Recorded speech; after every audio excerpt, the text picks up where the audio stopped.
Bienvenue les amis à l'émission Jesus Friends. Aujourd'hui nous avons un invité d'honneur, quelqu'un qui est en train de transformer cette génération avec une vision magnifique. Il est le fondateur du projet JC 2033, ancien directeur de jeunesse en mission suisse. Il est aussi le pionnier du parcours Alpha.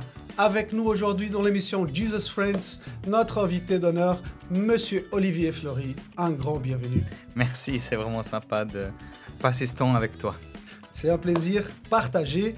Olivier, on sait que tu es le papa de Nathan et de Rémi. Tu es l'époux de Sylviane. C'est ça. Et je viens d'apprendre que tu es marié depuis 33 ans. C'est ça, 33 ans et quelques jours. Waouh, ouais, magique. Ça. Ouais, c'est beau. T'as plein de petites perles dans ta couronne ouais, déjà dans ça. le ciel. Elle aussi, ouais. je pense. Oui, ben, c'est un parcours de vie hein, avec des vallées et des montagnes, mais c'est beau de pouvoir se tenir la main depuis si longtemps. Gloire à Dieu, gloire à Dieu. En tout cas, bravo. Je suis sûr que tu as beaucoup à nous apprendre, les jeunes mariés, pour toute cette jeunesse aussi. Peut-être un jour, tu viendras ici pour nous parler que de ça, mais ce n'est pas l'objectif aujourd'hui. Olivier, tu es le fondateur du projet JC 2033. Ce projet magnifique, on va parler de tous les bouquins que tu es en train d'écrire. Mais premièrement, qui est Olivier Fleury et qu'est-ce que Jésus est en train de faire pour toi depuis tellement longtemps, Olivier? Je suis un petit Suisse. Je suis un Genevois. Je suis né à Genève, dans une famille catholique. Mais on n'a jamais été à l'église, on n'a jamais parlé de Dieu. Je pense que et mon père et ma mère ont eu vraiment une grande frustration avec l'église. Et puis donc, on est né, moi je suis né dans les années 70 avec une notion que laïque, que Dieu n'existe pas. Ce n'est pas un sujet pour lequel on discute. Et en fait, j'ai vraiment découvert l'amour de Jésus juste avant mes 15 ans, à travers le témoignage d'un ami qui avait lui-même rencontré Jésus et qui m'a invité à Genève, au Jardin Anglais, au bord du lac, pour voir une petite représentation théâtrale de Jeunesse en mission, et qui était, je dois le dire, assez mauvaise, mais le message qui était derrière était extraordinaire. Et un message de puissance, un message d'amour, et ça a fait fondre cette glace qui était sur mon cœur, ça a fait déchirer le voile qui était devant mes yeux, et j'ai vu, mais plus que ça, j'ai senti l'amour de Jésus sur moi, physiquement, à ce moment-là. Et ça a transformé ma vie. Tu avais quel âge, Olivier? Juste avant 15 ans. Juste avant 15 ans, tu as rendu... J'ai re-offert ma vie tu as refait ta vie à Jésus. Ouais. Et donc, comme tu me disais tout à l'heure, ça fait 40 ans. Ben oui. 1985, c'est ça. Voilà, 40 ans cette année 2025. Est-ce qu'on peut parler un petit peu de ce bouquin qui j'étais tellement impressionné? On s'est rencontrés dans le cadre de Inter-Église. C'est ça. Et puis, tu m'avais parlé d'un bouquin que tu as écrit en racontant un peu ton projet, ton histoire. Oui. Ce bouquin, il a été traduit en combien de langues? Alors, on est aujourd'hui une vingtaine de langues. Wow. On travaille maintenant, on a démarré... La dernière langue qui est arrivée, c'était cette semaine, c'est le mongol. Et on a démarré la traduction en japonais. Aujourd'hui, il est évidemment en français, anglais. Là, j'ai la version portugaise. Et puis, juste pour rire, j'ai amené aussi la version chinoise. Et je ne peux pas contrôler si c'est bien traduit ou si c'est... Bon, en tout cas, la version portugaise, j'ai pu contrôler. Voilà. C'est très bien, c'est parfait. Super. Bravo à tous ceux qui ont participé de ce projet. C'est ça. Olivier, j'ai pu lire un petit peu. Je n'ai pas fini le bouquin. Mais l'histoire qui s'est passée en Australie. Oui. Je pense que beaucoup de personnes ne la connaissent pas encore. Non. Est-ce qu'en quelques mots, tu peux nous expliquer un peu comment Dieu est arrivé vers toi dans cette situation en Australie et tout ce projet gigantesque a démarré? C'est ça. En fait, il faudrait que je revienne justement à ma conversion. Dans ce moment avec Jésus à Genève, donc j'avais aucune notion de Dieu, Jésus, le Saint-Esprit, mais 0, 0, 0. Hein. Et puis là, il y a une présentation de l'Évangile. Le prédicateur a dit ceux qui veulent recevoir Jésus, qui lèvent la main. Une première fois, j'ai pas bougé. Une deuxième fois, quelques minutes plus tard, j'ai pas bougé. Il a dit j'insiste, si quelqu'un a besoin de Jésus. Et là, j'ai levé la main en me disant on essaye. J'ai jamais fait cette histoire de Jésus. J'ai essayé plein de choses dans ma vie déjà, mais j'ai jamais essayé Jésus. J'ai levé la main. Et puis mon ami et le prédicateur m'ont vu lever la main. Ils disaient ah, je t'ai vu, je vais prier pour toi. Et effectivement, ils sont venus à 3 prier pour moi.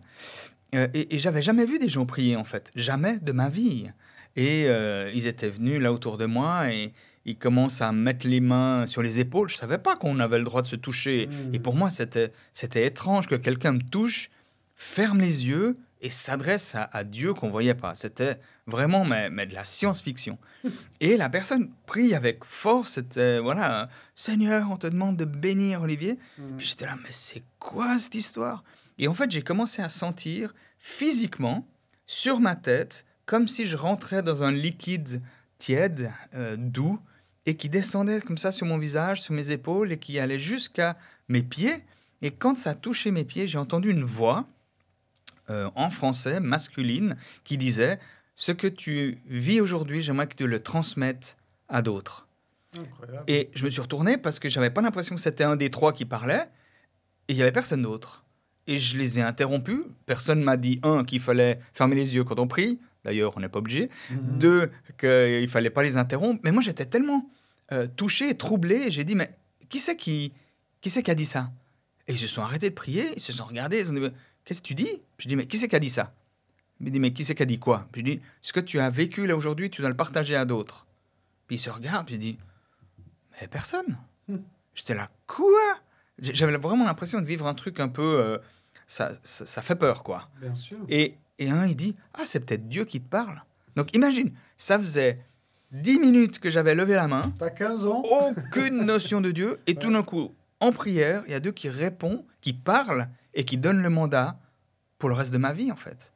Ici, dans ce studio, 40 ans plus tard, presque 40 ans, puisque c'était au mois de juillet, je fais ça. Je témoigne de ce que Dieu a fait dans ma vie. Et en fait, c'est comme s'il y avait une espèce d'imprimatur de ce que Dieu était en train de faire dans ma vie, qui m'a suivi ces 40 années. Et le fruit de ce livre, cette révélation, ces 3 heures passées avec Jésus en 2007, il y a 18 ans maintenant, est la suite logique de ce que Dieu a mis en place dans ma vie alors que j'avais 14 ans et 10 mois. Et en fait, quand j'ai reçu cette parole, j'étais là, oh, mais je consacrais ma vie à Jésus, je vais être à plein temps. J'étais en train de faire un apprentissage dans le graphisme, le design. J'étais là, mais en fait, si Dieu existe, si Jésus peut sauver les gens, si Jésus peut toucher les gens, mais j'en ai rien à faire du graphisme. J'en ai rien à faire de ma petite vie, mon petit apprentissage, mon petit foot, mes copines. Et j'étais là, oh, mais moi j'ai envie de consacrer ma vie à Jésus en fait. Donc vraiment, après quelques minutes de conversion, j'étais convaincu que c'est ce que j'avais envie de faire. Et ça m'a pris 10 ans entre ce moment de conversion pour lâcher tout en fait. Et cette année, ça fera 30 ans, au mois d'août 2025, que... on a quitté notre job avec mon épouse. On a été se former bibliquement dans une école à Dallas, au Texas. On est revenu. C'est là qu'on a développé les parcours alpha. Parce que je voulais transmettre. Et ça ne m'a jamais quitté. Depuis 40 ans, j'ai ce feu en moi de me dire, mais moi, Olivier, à Genève, la cité de Calvin, comme c'est pas la Rome protestante, c'est pas n'importe quoi, c'est pas le fin fond du goulag. Effectivement, oui. J'ai jamais eu l'occasion d'entendre parler de Jésus jusqu'à mes 15 ans. Wow.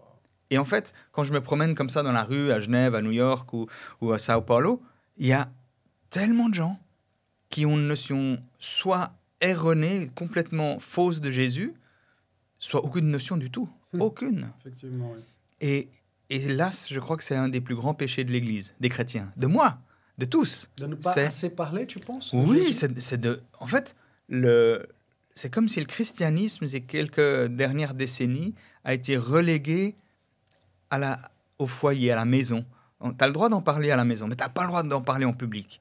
Par contre, aujourd'hui, tu as le droit de parler de tout, hein, la sexualité, l'homosexualité, oui. tout ça. Mais l'Église, la foi, non, ça c'est quelque chose de privé. Alors que c'est l'inverse. La sexualité, c'est quelque chose de privé, alors que la foi, c'est quelque chose de public. Je me retrouvais dans une voiture il y a quelques semaines avec 4 Africains des différents pays qui étudient la théologie ici à l'Institut de Bosset. Je leur disais, mais si là, tout d'un coup, dans la voiture, je commençais à vous parler de ma sexualité, vous serez tous gênés. Puis tout le monde a commencé à rigoler. Puis je dis, mais en fait, c'est ça la réalité. La sexualité, c'est privé. La foi, c'est public. Et je crois qu'on s'est trompé, en fait, à l'Église. Et on se trompe encore. On croit que la foi, c'est privé. Non, la foi, elle est publique. Et c'est ça qui a développé le christianisme d'une manière extrême dans les premiers siècles après l'arrivée de Jésus sur terre et l'incarnation et la crucifixion et la résurrection. Et quand tu parles, les gens ne connaissent pas assez Jésus. Est-ce que tu dis par rapport à ceux qui ne sont pas dans l'Église ou ceux qui vivent dans l'Église ne connaissent pas encore le vrai Jésus? Non, je pense que dans l'Église, ils ont moyen d'avoir des très beaux enseignements. La parole de Dieu, la Bible est très claire. Et puis justement, les parcours alpha sont juste extraordinaires. Mais c'est les gens à l'extérieur de l'Église. Donc, le problème serait quoi? C'est que les gens de l'Église devraient aller à l'extérieur souvent? Pas plus souvent, tout le temps. Tout le temps. Jésus nous dit « go ».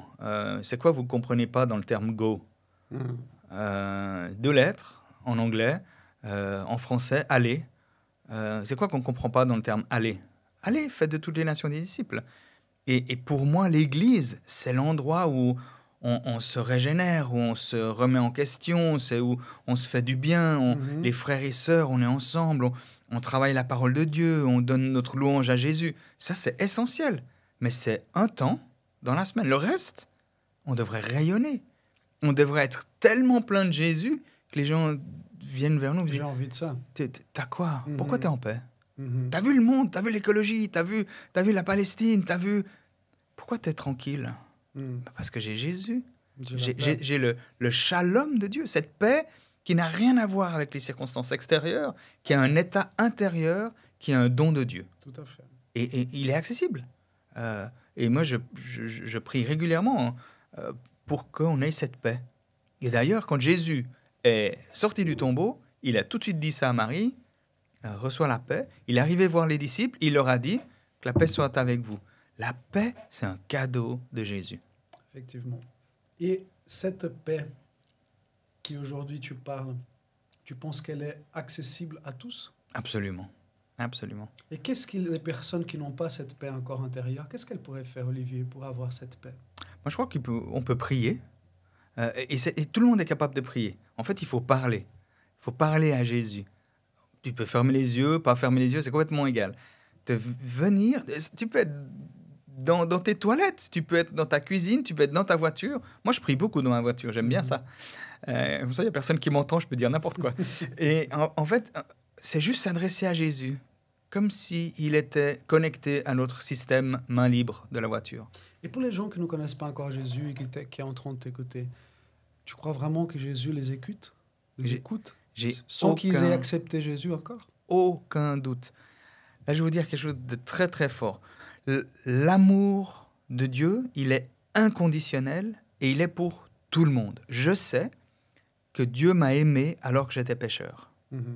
Dieu t'aime même si tu es pécheur aujourd'hui. Il t'aime. L'amour de Dieu, il n'a rien à voir avec où tu en es dans ta vie. Est-ce que tu es bien, tu n'es pas bien? Rien à voir. Il t'aime, point.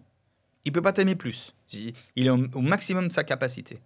Par contre, la bénédiction de Dieu, c'est-à-dire qu'il ouvre des portes, qu'il fait des choses, qui te bénit, ça, c'est conditionnel.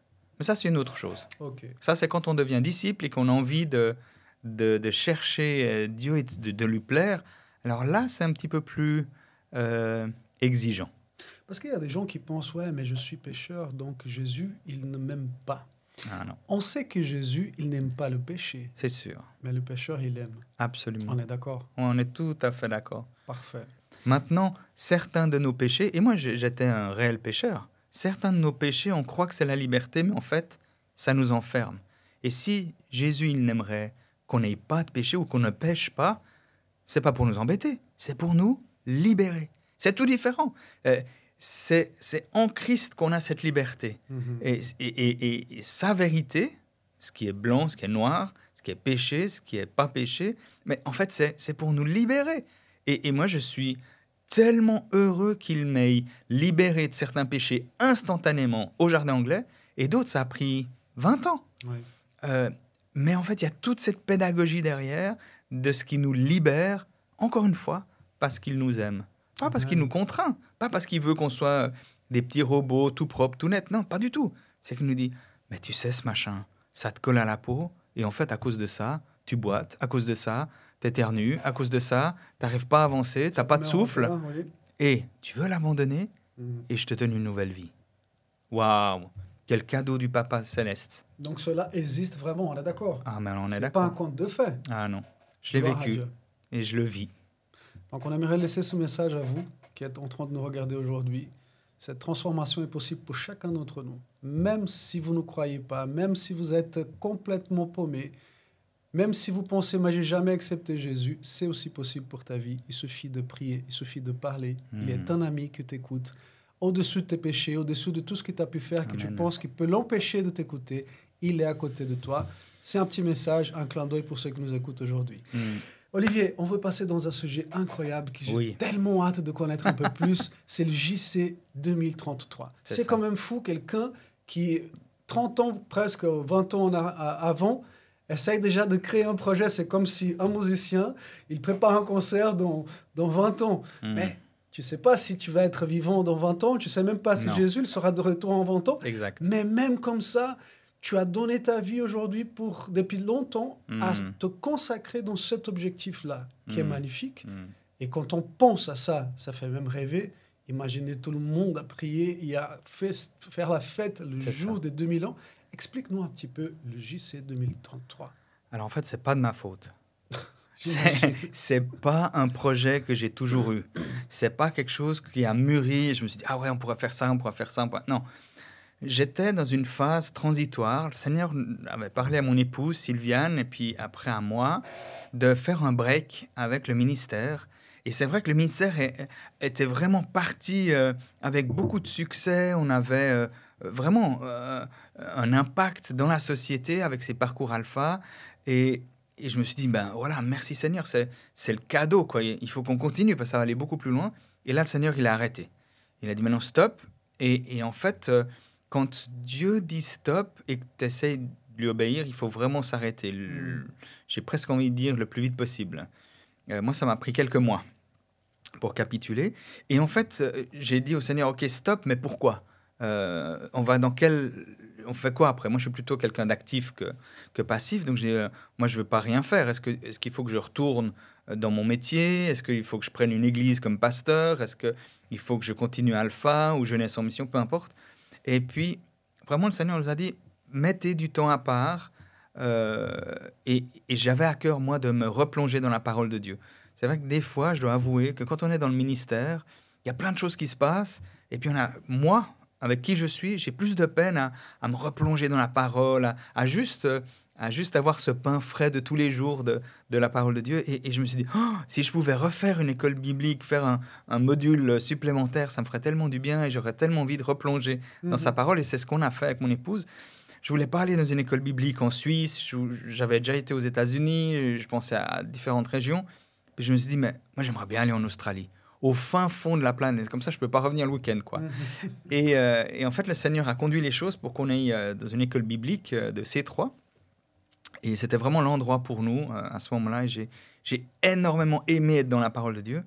Et un matin, ça va peut-être paraître un peu difficile ou bizarre comme je raconte ça, mais un matin, c'est comme si je me suis réveillé et tous mes sens, ma vue, mon ouïe, peut-être même le toucher, l'odorat, tout était multiplié, pour peut-être même décuplé.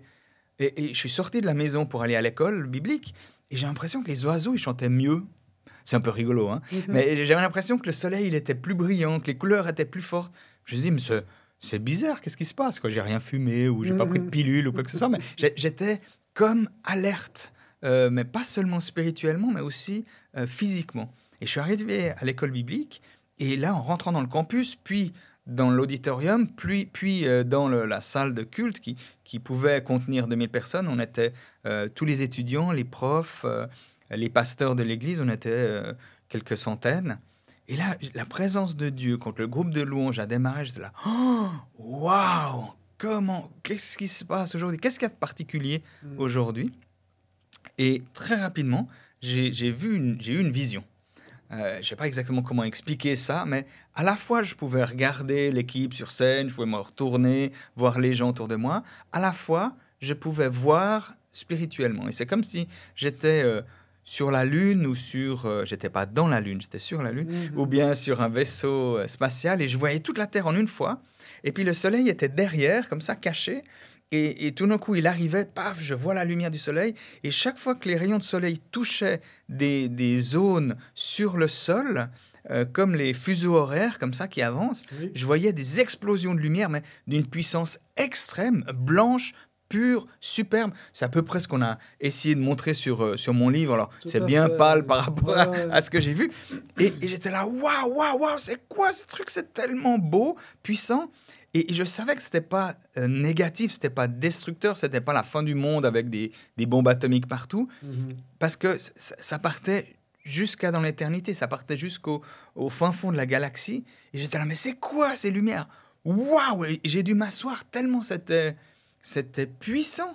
Mhm. Et j'ai dit à Jésus, Jésus, Jésus, mais c'est quoi? Et là, en un instant, j'ai eu une vision où je me retrouvais devant une immense foule, mais peut-être des centaines de milliers, je ne sais pas exactement, je ne les ai pas comptés, mais une immense foule. Et j'ai dit, mais Jésus, c'est quoi ça? C'est qui? Ils font quoi? Et j'ai eu dans mon cœur, c'est mon peuple qui célèbre les 2000 ans, la résurrection de Jésus. Oh. Et en fait, ça m'a frappé comme un train. J'étais là, oh, waouh! En fait, qu'est-ce que ça veut dire? Mhm. Ça veut dire que ce que Dieu m'a parlé à la conversion, ce qu'il m'a parlé tout au long de ma vie chrétienne, était en train de s'aligner avec cette vision de célébrer les 2000 ans, la résurrection de Jésus. C'est comme si ma vie, tout d'un coup, elle faisait... Ça prenait sens. Voilà, j'étais là, oh! Mais alors ça veut dire quoi? Que je dois organiser ça, que je dois travailler pour ça? Mhm. Et ça a été tellement fort, ce moment avec Jésus. Alors, il y a plein d'autres facettes que je raconte un tout petit peu dans le livre, mais il y a plein de détails que je n'ai pas dans le livre. Mhm. Ça a duré 3 heures. Et ça m'a tellement impacté spirituellement et physiquement que aujourd'hui encore, 18 ans plus tard, j'ai une patate, j'ai une force, j'ai une joie, j'ai une pêche pour aller de l'avant, pour m'assurer que le christianisme, que les chrétiens du monde entier, qui reconnaissent que Jésus a ressuscité, Mhm. qu'ils se lèvent et qu'ils célèbrent Jésus, qu'ils s'unissent, hein, parce que quand j'ai vu cette foule, demande-moi pas comment, mais je savais qu'il y avait des évangéliques, des pentecôtistes, mais toutes les autres églises qui croient en Jésus, qui croient en la résurrection. Et j'étais là, waouh, comment c'est possible qu'il y a tout... Moi, je suis pas d'accord avec cette théologie, je suis pas d'accord. Et en fait, ils étaient là, ils souriaient, ils louaient le Seigneur, et c'était cet élan de vie, de foi, d'amour qui produisait ces rayons de lumière.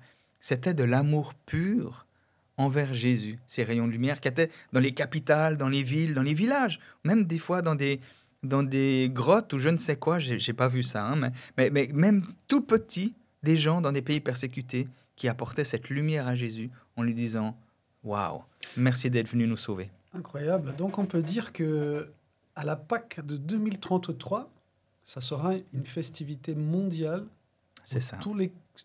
On ne va pas dire tous les chrétiens, tous ceux qui croient à la résurrection vont célébrer Jésus. C'est le 17 avril. Tu peux mettre ça dans ton agenda. 17 avril. 2033. Et donc, on peut dire aussi que cet événement va être quelque chose qui, tu penses vraiment que tu seras... Bon, on ne peut pas dire que tu seras là, ni moi. Non, non. Mais tu laisses comment dire, une structure déjà préparée parce que, d'après ce que je sais, c'est toi qui a eu cette idée. C'est ça. Donc, on peut dire que tu es quand même le fondateur de cette idée de... Alors, c'est vraiment le Saint-Esprit. Hein. Oui. Moi, je suis juste son instrument. Tout à fait. Mais sur ma carte de visite, il fallait bien mettre quelque chose. Alors, j'ai mis fondateur, mais Okay, je suis bien conscient que ce n'est pas de moi. Et tu te trouveras où exactement? J'ai aucune idée. Tu vas être en Israël pour 2033? Tu vas être en Suisse? Tu as organisé déjà, tu as prévu une organisation genre l'Arena ou quelque chose de... Ou juste, comment tu vois les choses? Aujourd'hui, je ne les vois pas. C'est-à-dire que ce n'est pas important où moi je me trouve. Ah, donc il n'y a pas un culte, par exemple, qui était en train d'organiser toi avec ton équipe? Non. Ah, d'accord, c'est ça que je voulais savoir. Non. Nous, on aimerait que chacun, dans chaque ville, dans chaque pays, dans chaque ville, dans chaque village, dans chaque région, puisse se dire, moi, comment est-ce que je peux célébrer les 2000 ans de la résurrection. Très bien. Alors, il faut que je vous en parle. Oui. J'ai écrit un deuxième livre qui est un roman, en fait, et qui explique ou qui raconte 5 personnages, dont un au Brésil d'ailleurs, un en Israël, un à Genève, on se demande pourquoi, et puis un en Azerbaïdjan, alors on ne dit pas que c'est en Azerbaïdjan. En route pour 2033, et en fait, c'est depuis 2030 à 2033, 5 personnages qui vont découvrir l'arrivée des festivités mondiales. Alors, je vous le dis comme ça, et je ne pense pas que je vais abîmer le livre, mais par exemple, il y a une foule gigantesque à Copacabana, au Brésil, où il y a une immense scène avec de la louange, et puis il y a plusieurs millions de personnes qui se retrouvent là. Et puis, en Israël, il y a une chose qui s'est passée à Jérusalem, je ne vais pas vous le dire, et tout d'un coup, le gouvernement israélien dit aux chrétiens, « Ah bah, vous devrez être dans la plaine de Jisraël, puis là, il y a un aéroport militaire, et puis vous pouvez vous mettre là-bas. » Et puis, il y a des gens du monde entier qui veulent être en Israël pour les 2000 ans, parce qu'en fait, tout a commencé à Jérusalem, tout a commencé dans ce pays. Voilà, le roman, c'est un pur délice. C'est vraiment une joie où on saute d'un pays à un autre, d'une histoire à une autre, d'une difficulté à une autre. C'est génial. Ouais, c'est très rigolo. Donc, pour revenir à ta question, je ne sais pas comment ce qu'on va organiser, je ne sais pas où je vais me trouver, mais peu importe. Moi, ce que je rêve, c'est que l'Église, c'est que l'Ecclésia, les chrétiens se lèvent et se disent, moi, j'ai envie de quoi? Si c'est un anniversaire, il faut apporter un cadeau. Bien sûr. S'il y a un cadeau, ça serait bien de faire une fête. S'il y a une fête, il y a peut-être à manger. Le pire qu'on puisse faire, c'est un peu la mentalité francophone, on parle toujours du pire d'abord. Le pire qu'on puisse faire, c'est de ne rien faire. Et c'est de faire comme on fait depuis 2000 ans, on est dans nos églises, fermées, et on est là, ah ouais, ça fait 2000 ans que Jésus est mort, ressuscité. Youhou, il nous aime, il nous a sauvés. Mais on n'est pas sur terre pour nous, on est sur terre pour le monde. Tout à fait. Et c'est pour ça que mon premier livre, je l'ai appelé « Alors le monde saura ». Il faut que le monde sache que Jésus est venu, l'incarnation, Noël, qu'il est mort, la crucifixion, et la résurrection, qui nous donne cette vie nouvelle. Et en fait, il y a tellement de gens autour de nous qui sont désespérés d'avoir une nouvelle vie, de pouvoir solutionner leur vie avec l'amour. Et Jésus nous donne ça. C'est là, c'est sur un plateau. Je ne dis pas que c'est facile, mais c'est là, c'est à disposition, et les vies peuvent être transformées. Et comment tu t'organises en tant que... Parce que je sais que tu as aussi plusieurs choses, tu fais pas mal de choses. Moi, quand je te suis sur les réseaux sociaux, je te vois un peu partout dans le monde. Et ça, je trouve vachement intéressant. Tous ces voyages, c'est dans le cadre de JC33 ? Ouais.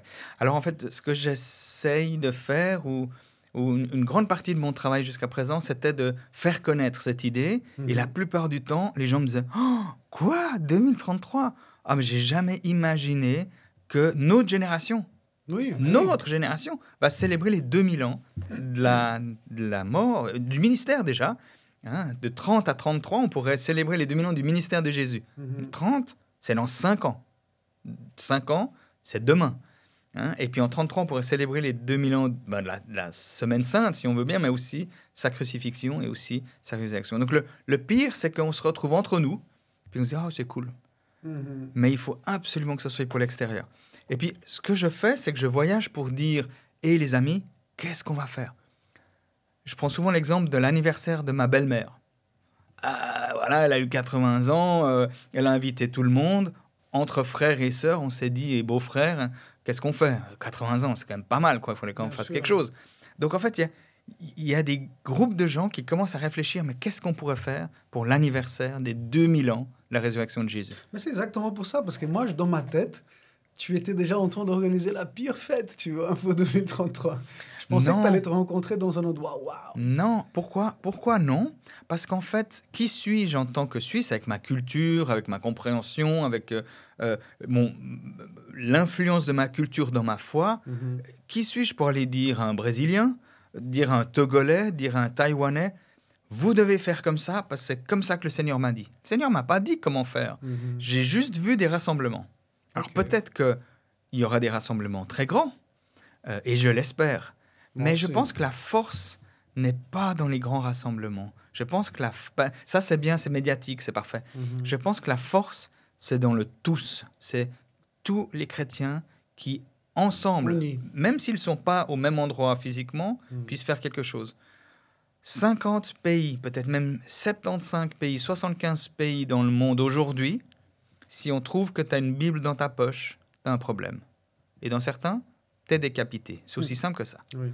Donc, un quart des pays de la planète, il y a à peu près 194, ça dépend comment ce qu'on compte, presque 200 pays sur la planète. Dans un quart des pays de la planète, comment est-ce qu'ils vont vivre les 2000 ans de la résurrection? J'étais avec un ami qui a un ministère en Inde, dans le nord de l'Inde, dans certaines régions et dans certains villages. Il y a une telle persécution des chrétiens que quand ils se retrouvent pour faire l'église, ils ne peuvent pas chanter, ils ne peuvent pas avoir des instruments, une batterie, une guitare électrique. Donc ils font de la louange silencieuse. C'est Ça quoi? existe, la louange silencieuse. C'est-à-dire, OK, on va chanter le chant, n'importe quoi, si c'est un chiffre ou le titre du chant. OK, vous êtes prêts? 3, 2, 1. Et ils le chantent dans leur cœur. Mais Parce que s'ils le chantent avec leur voix, avec leur cœur, ils vont se faire les voisins vont entendre, la police secrète va arriver et ils vont être mis en prison. Ça, c'est la réalité de notre monde aujourd'hui. Comment est-ce qu'on va pouvoir vivre 2033 dans tous les pays de la planète pour rendre à Jésus la gloire de ce qu'il est mort pour nous et ressuscité pour une vie nouvelle. Incroyable, incroyable. C'est quand même impressionnant de savoir qu'il y a quand même des chrétiens qui font de la louange silencieuse. Et peut-être cette louange, elle a un pouvoir beaucoup plus incroyable de ce qu'on peut penser. Ouais, ça nous échappe. Voilà. Franchement, ça doit être génial. Pas génial dans le contexte, mais je veux dire dans le monde spirituel, il doit avoir quelque chose d'incroyable. Amen. Ouais. Donc, magnifique pour tout ça. Je suis très content de pouvoir apprendre un peu plus et je pense que vous aussi. Ce bouquin, il a été traduit en 20 langues. 20 langues. Comment on fait, par exemple, je suis de langue française, je suis de langue portugaise, je suis chinois. Comment on fait pour avoir un bouquin comme ça, Olivier? Alors, il faut venir sur notre site internet, JC pour Jésus-Christ, 2033.world, W-O-R-L-D, le monde. D'accord. Point le monde, world. Et vous allez trouver notre shop, vous pouvez aller voir ça. Le premier chapitre est gratuit, où je raconte comment j'ai eu cette visitation. Donc, allez sur le site, téléchargez gratuitement ce que vous pouvez. Et puis, si vous voulez avoir le livre, vous pouvez le commander. Si vous êtes en Suisse, on va s'en occuper nous-mêmes. Si vous êtes dans un autre pays, vous pouvez le commander sur Amazon. Il est sur Amazon en 4 langues actuellement, français, anglais, allemand, espagnol. Et puis, on est en train de travailler ces prochains mois pour avoir les 20 langues sur Amazon. Mais autrement, vous les commandez en Suisse, on vous les envoie. Voilà, les amis. Donc, maintenant, vous savez comment avoir ce bouquin. La même chose pour celui-là? En route pour 2033. Malheureusement, il est qu'en français. OK. J'ai d'ailleurs quelqu'un qui, depuis plusieurs années, veut le traduire en portugais, en brésilien. Et je lui dis non, écoute, je crois que je ne suis pas encore prêt. Peut-être ça viendra un jour. Amen. Donc, voilà, les amis. Et puis, on a aussi un événement qui va se passer le 26, le 27 et le 28 à Genève. Février, ouais, c'est dans quelques jours. Yes. Est-ce que tu peux nous en parler un petit peu? Oui, alors, en fait, ce qui est beau, tous ces voyages, j'ai été dans 67 pays. J'ai rencontré des hommes et des femmes de Dieu, mais exceptionnels. Je me réjouis de passer l'éternité avec eux. Amen. Et en même temps, je leur dis, mais les gars, mais qu'est-ce que vous allez faire dans votre pays? C'est votre responsabilité. Moi, je peux que vous encourager, vous propulser, vous pousser pour le faire, mais je n'ai pas les ressources, je n'ai pas le know-how. C'est à vous de savoir pour votre culture ce que vous devez faire. Donc, je les ai nommés des ambassadeurs pour 2033. Et le but, c'est de les former, de les encourager, de leur donner tout ce qu'on a à disposition pour qu'ils puissent eux-mêmes faire le travail sur place. Et en fait, on essaye chaque année, c'est plutôt tous les 2 ans, d'avoir une rencontre mondiale. Et c'est ça qui va se passer à Genève. Dans quelques jours, 26, 27, 28 février, les 3 derniers jours de février, on rassemble des ambassadeurs, JC 2033, des leaders, des pasteurs, des, comme on dit en anglais, mover and shaker, des gens qui ont de l'influence. On essaie de les rassembler à Genève. Et on va avoir un programme très simple et très beau où beaucoup de choses vont se passer autour des tables, des petites impulsions bibliques ou thématiques. Et ensuite, discussion aux tables. On va mettre les gens par nation pour qu'ils puissent parler leur propre langue, pour qu'ils puissent parler leur propre contexte. Si on a des Africains de l'Ouest, il faut qu'ils soient ensemble pour pouvoir dire, mais chez nous, comment est-ce qu'on va faire? On ne peut pas faire ci, on ne peut pas faire ça, mais ça, on peut faire. OK, et les gars, on va y aller. Wow. Donc, on a déjà plus de 40 nations qui sont inscrites et qui vont venir à Genève. Et pour vous qui êtes dans la francophonie, vous pouvez aussi voir ça en podcast, en live stream sur notre chaîne YouTube. Abonnez-vous à notre chaîne YouTube. Quelle est la chaîne? C'est JC 2033. JC 2033, on mettra toutes les descriptions. Vous pouvez voir, vous pouvez cliquer. Est-ce qu'il y a moyen encore de s'inscrire pour cette rencontre mondiale à Genève? Absolument. Si vous avez besoin de visa pour venir en Suisse, là, je crois que c'est pas possible. Mais si vous n'avez pas besoin de visa, vous pouvez venir. Aucun problème, on va s'occuper de vous. Et puis, si vous êtes dans la région et que vous pouvez venir en voiture, en train, peu importe, les 3 soirs sont des soirées ouvertes. Vous pouvez venir sans autre. Je vais présenter la vision, mais il y aura un témoignage d'une sœur en Christ qui s'appelle Sarah, qui a rencontré le ressuscité, qui a une révélation du ressuscité en prison en Iran. Elle est iranienne. Elle était musulmane et elle a rencontré Jésus qui lui a dit quelque chose de fantastique. Elle va nous le révéler mercredi 26 février au soir. La deuxième soirée, le 27, c'est une soirée d'unité. On a la chance d'avoir un homme qui est quand même un influenceur incroyable dans l'Église. C'est le docteur Jerry Pillay, qui est le secrétaire général du Conseil écuménique des Églises. C'est quand même un tiers du christianisme. Et puis la dernière soirée, c'est en collaboration avec Interjeunes et on aura des centaines de jeunes qui vont débarquer. Magnifique. Et on va prier pour ces ambassadeurs qui viennent des nations en les envoyant. C'est ce que Jésus nous demande, c'est de les envoyer pour qu'ils retournent dans leur pays, plein de feu, plein de zèle, le visage resplendissant, pour pouvoir se dire, alors nous, dans notre pays, qu'est-ce qu'on va faire pour 2033 ? Gloire à Dieu, magnifique. Ben voilà les amis, vous savez déjà où vous allez le 26, le 27 et le 28 à Genève, rencontre mondiale. Vous avez aujourd'hui combien d'ambassadeurs? On a dépassé les 200 ambassadeurs, mais on a beaucoup plus de gens qui sont sympathisants, plusieurs milliers, je ne sais pas si on est arrivé à une dizaine de milliers, des gens qui disent « Ah ouais, mais comment est-ce qu'on peut faire? Quelle est notre part ?» Alors certains se mettent comme ambassadeurs, d'autres comme pour nous soutenir dans la prière. On a tout un réseau de prières, évidemment, pour ce projet. Si on veut célébrer les 2000 ans de la résurrection c'est la victoire sur la mort. C'est la victoire sur Satan. Satan, quand Jésus est mort, il a dû se dire « Waouh, j'ai gagné, quoi. C'est bon, il est raide. » Et 3 jours après, il est ressuscité. Et là, c'est là qu'il s'est rendu compte que c'est lui qui était raide. Et en fait, on va fêter les 2000 ans de la résurrection. Donc, je pense qu'il y a moyen de prier. Ça va chauffer dans les lieux célestes. Amen, on croit. Et puis, on se réjouit de tout ça. Olivier, on arrive gentiment à la fin de notre émission. Mais déjà, nous sommes très honorés de te recevoir ici. Merci. Et puisque tu es le fondateur du projet JC 2033 et qu'aujourd'hui tu te trouves dans un podcast à Genève qui s'appelle Jesus Friends, c'est génial. On aimerait te poser la question phare de notre émission. Olivier, qui est Jésus pour toi? J'espère que je vais offenser personne parce que vraiment, je crois, d'abord, j'ai l'impression que c'est mon frère. C'est cette proximité